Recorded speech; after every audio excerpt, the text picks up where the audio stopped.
Ignition sequence start. 6, 5, 4, 3, 2. Welcome to Space Club in Action. Today I am here with Avri, who is going to help us talk through Planetary Side Quest, the Titan curriculum. So Avri has done this curriculum. At this point, Avri teachers have probably gone through the training and gotten a great understanding of a first look into what the curriculum's like. But of course, when you actually go ahead and do it, you learn a lot throughout the process. So we are excited to chat with you today to talk a little bit about your experience as a STEM educator, experience in Space Club, and your experience actually doing these 4 missions with your students. So welcome. To kind of get us started, could you go ahead and introduce yourself a little bit, share a little bit about your teaching background, your current role, your experiences with Space Club and STEM education? Of course. Hello, I'm Avri DiPietro. I currently teach 5th grade science near San Antonio, Texas. I have taught science for over 10 years, and I've always been able to incorporate STEM education, whether it be 6th grade, 5th grade. And with the Space Club, I've actually been doing it for a little over 6 years now. So it's something I not only can implement in my classroom, but I'm also able to have a Space Club after school, which gets other students involved as well.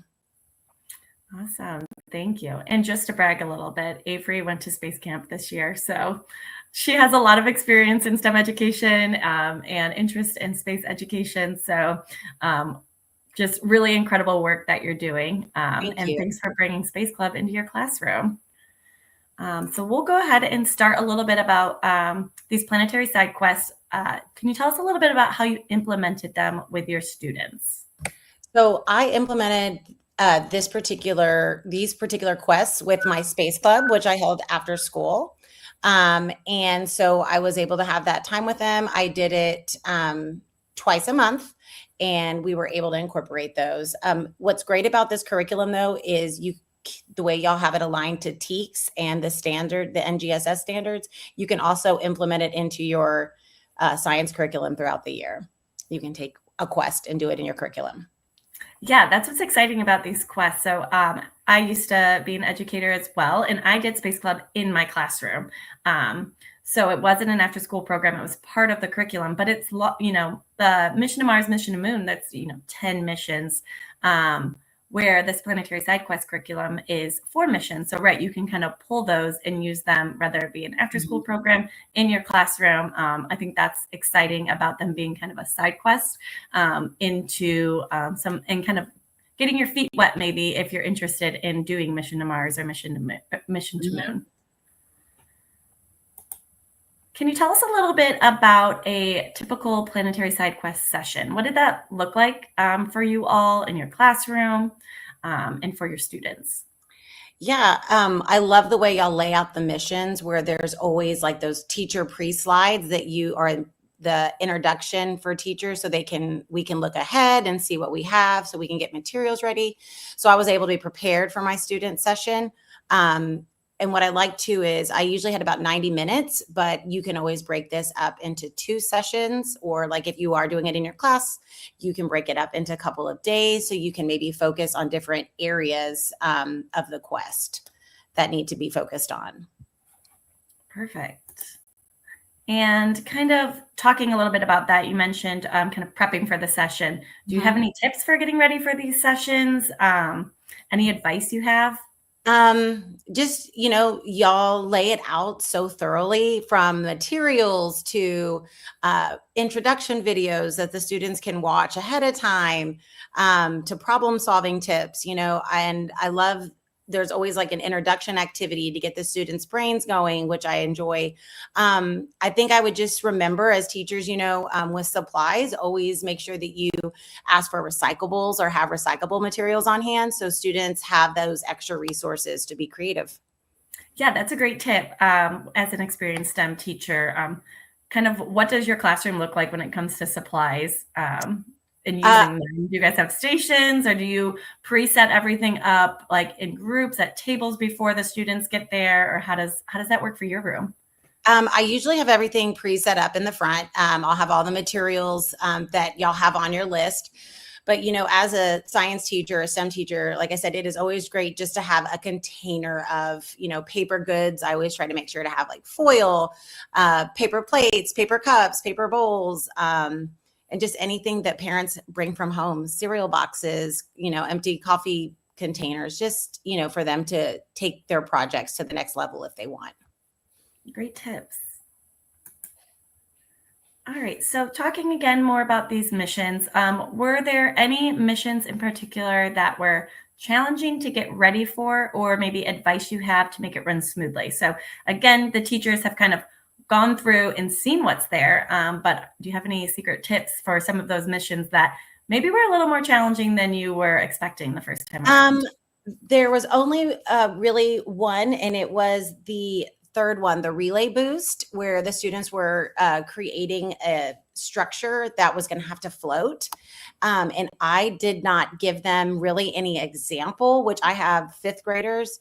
And so it was a struggle, which was a good struggle for them, but it took longer and I didn't want it to take that long. So I think kind of knowing your students, do they need an example to kind of get an idea, of what the outcome should be? So you're prepared if they need extra time. Yeah, that's a good point. It's like finding that hard balance between giving them examples, but also not giving them too much information because you don't want them to just copy the example. So I think what's also helpful is hopefully we can start providing some samples for teachers. So as the teacher, you have a better idea of as well of, what the students should be building and designing. And then that way you can kind of guide them in that process. Mm-hmm. All right. So what was your favorite mission and why?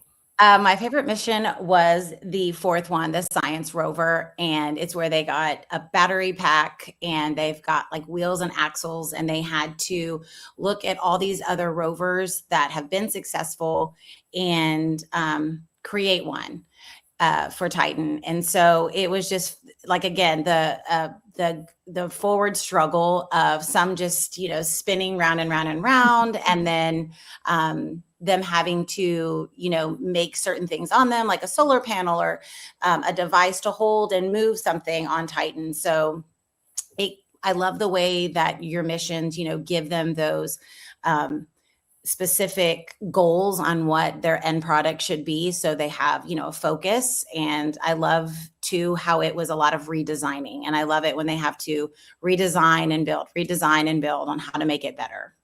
Rovers are always fun ones with that one. Mm-hmm. That's great. And always fun to culminate, the activities and the missions with something that they have excitement with, have to keep going at, and can keep improving those rovers over time. Mm-hmm. And of course, with these missions, always does come some struggles with the students. So I know we talked a little bit about some of the challenges, but is there a mission that your students struggled with the most out of them? Or, what was that experience like? Sure. It would have to been that third one, but it was, I think that's just great too, just being educators and, the kids were struggling, and there might've been a chance that we didn't get really any good, successful devices till the very end of the mission, like the last 5 minutes. And it was just hurrying to clean up. But, that's what, that's real life too. I mean, you're not going to always have a complete, you're not always going to be successful. So I think it's just great, too, that we were able to have those conversations about failing forward. Yeah, that's a very good point. Very good point. All right. And so now that you've done it, you did it a few months ago. So you've had some time to think about it. But what would you have done differently, or advice you might have for teachers who will be running these side quest missions this year? I think now that we have a few like examples and pictures, I think that will help teachers if, we include those to look at what maybe the product might need to look like, just to have that idea. And, my advice for these is, what I really enjoyed about them is you don't have to do them all in order. I was actually running Mission to Mars, and these were little ones that I implemented, and it kind of just got them, we started talking about Titan again. And it was kind of like when you need that little bonus activity to do something extra and get the kids excited about something different. So I would use these too, maybe as just, when you use these in your classroom, I mean, you can just do them sporadically throughout the year as well. That's a great point. And that is exactly our goal with these. So we hope that, teachers are running Mission to Moon and Mission to Mars, and then having these opportunities to kind of bring something new and kind of jump off and side quest to something else, just to keep curiosity flowing. So that's really great advice. I appreciate your insight into kind of those missions. We're excited to see where they go this year as well. But a few more questions for you. Did you have any specific learning goals that you focused on, or kind of the main outcomes achieved for your students? So of course, within our teacher guide, we have learning goals and kind of what the goal of the curriculum is, but was there anything that was different for you, or what you really wanted to see your students achieve from the curriculum? I think, as teachers, we want all of them to be successful and have, a rover that goes the 10 feet required holding an object, or, there's one of the quests where they have to create light to go under a haze. So there could be a lander. And I think it's just, I like those, like I said, just failing forward. And, the curriculum y'all build, has just like a lot of different options, and it incorporates the TEKS and the NGSS standards. And so you're able to tie in those things, just throughout the year as well. So I think I love, just like I said, the students not only achieve, where we want them to engineer and redesign and build, but we're also able to tie it into our curriculum that we're required to have as well in our classrooms. Awesome. This has been so great to get your feedback. And before we kind of end out today, do you have any final words of advice for teachers that are, again, they've just watched, they're just getting introduced to this, and they're going to get started with this curriculum in their classroom, and just kind of that advice? Avery was one of our first teachers to ever do this. So we appreciate her insight, and I'm sure she has tons of advice for y'all. Well, I think just have fun with it. With any of the curriculum you're using on this platform, have fun with it. Your kids are going to have so much fun. They're going to get excited. They're going to want to stay longer. If you're doing a space club after school, they're going to come in wanting to do this first. I guarantee it. Make sure to have those recyclables nearby, so you can always challenge them to add things, change things, make it more difficult. And then my most advice would be, another thing would be, try the others. If this is your first one and you're just wanting to try the 4, try the Mission to the Moon and the Mission to Mars. Once you get your feet wet, they're amazing as well. And then share with other people, because this is just a wonderful free space curriculum, and everyone should have access to it. Thank you. Oh, this has been great. We are so glad to have you with us. As you can see, those that are watching, before we bring out any new curriculum, we do always test it with our teachers. So thank you, Avery, for being, a guinea pig this year with your students and going through it and giving us feedback. And we're excited to see and hear from other teachers, and see what teachers do with this Planetary Side Quest curriculum and learning all about Titan. So thank you so much, Avery, for being here today and sharing your experiences. And we look forward to hearing from all of you on how it goes this year.